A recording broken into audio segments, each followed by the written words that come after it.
Well, hello everybody and welcome to this week's video on the Resto Saga classic car restoration YouTube channel. And as you can see, this week's video is on the 1976 Land Rover Series 3 88-inch diesel. Now, a video from a few weeks ago said I was getting new wheels and tyres, and well, here they are. When I say new, these are the original wheels. I have got them sandblasted or grip blasted and powder coated in the original limestone colour. Then I've got new tyres as well, and I have to say I'm really pleased with the results. I think she looks really well. The nice tall tyres fit the arches nicely, and I think the proportions are a lot better than what they were. Something else to note is that these tyres actually sit within the arches, whereas the old tyres unfortunately sat just proud of the arch. So I've just had it out for a first drive. She handles really well. I think it feels a lot lighter on its feet. Well, as light as a classic Land Rover ever will. Turning is definitely a lot easier, although the turning circle I think might have suffered slightly because these tyres are slightly taller profile than what was on before. Have a quick look at the tyre here. These are Toledo tyres, supplied from a local tyre supplier. I use this tyre supplier for all my cars, modern and classic, and he's never failed me. These tyres were £75 plus the VAT, which in the UK here is 20%, so it was £90 a corner, 360 for all four. The wheels themselves, I spent £180 getting those sandblasted and powder coated, so all in all, yeah, fairly expensive, but I think it was worth doing. So looking at these tyres, these are all-terrain tyres.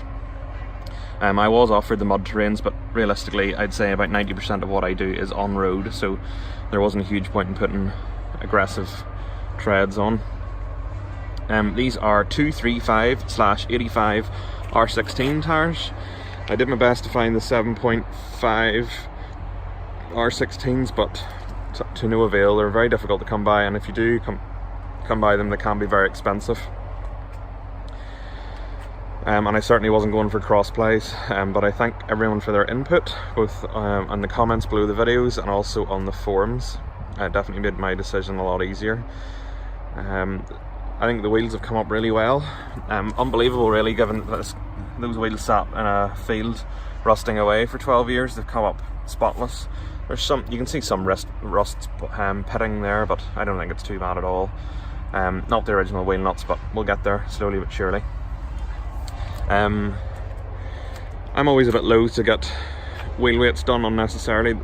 As you know, the rear axles on old Land Rovers are beam axles. I did get the front tyres balanced so that the steering wasn't affected, but realistically I'm never going to be doing huge speeds that it's going to make an impact on bearings and handling and all those things. So there's the front tyres. Quite a nice tread pattern. I'm not too aggressive but fairly road biased. Go around the front then. As you can see, obviously same again on this side, and this is a rare picture of this Land Rover with no spare wheel in the bonnet. Bit dirty under there, but we'll get there.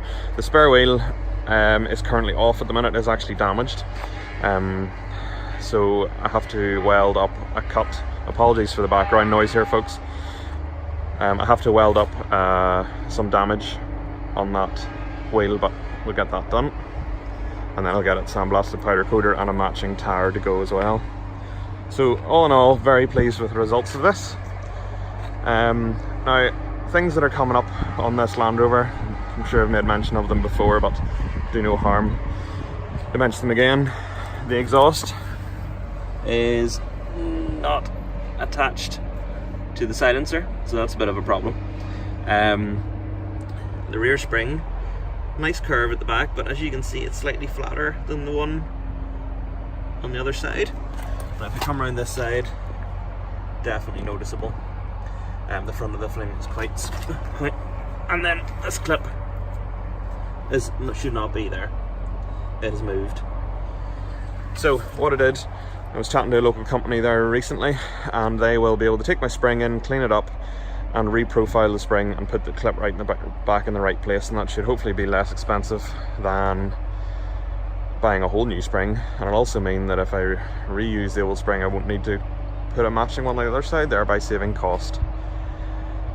So yeah, new exhaust, it's sitting in the garage.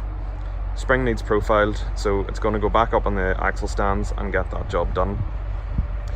Beyond that, much as I like the limestone wheels, it does clash a bit with the rest of the vehicle, I'm sure you'll agree. I really like the black and silver, but I think I prefer to put it back to original. I've mentioned this a couple of times now. So the wheels were the first step.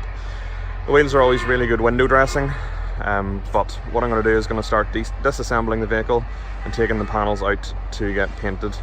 I'll probably hand strip the paint myself, do all my fillers, so it's really only a primer and a top coat. This is not going to be a show queen or a concourse rebuild. This will it's just really, I want it looking smart. Get the spare wheel back in the bonnet, and then under here, under the bonnet, this needs a bit of a tidy up. The engine block should be duck egg blue. Just needs a clean up and de-rusting really. It runs very well. The only problem is it's very slow to start, and there's quite a lot of blue smoke to start with, and I feel that's probably the valve stem oil seals. This engine's never been opened up from new. I know because it's been in the family since new. So what I'm going to do is take the cylinder head off, have it reconditioned, put new valve seats in, new valves, and put new valve stem oil seals in. My theory is that the oil is leaking past the valve stem oil seals when it sits stationary. So then there's oil sitting around the piston rings, which is very sluggish on the starter motor despite a new battery starter motor and wiring. So hopefully that will make it a bit more sprightly on the startup.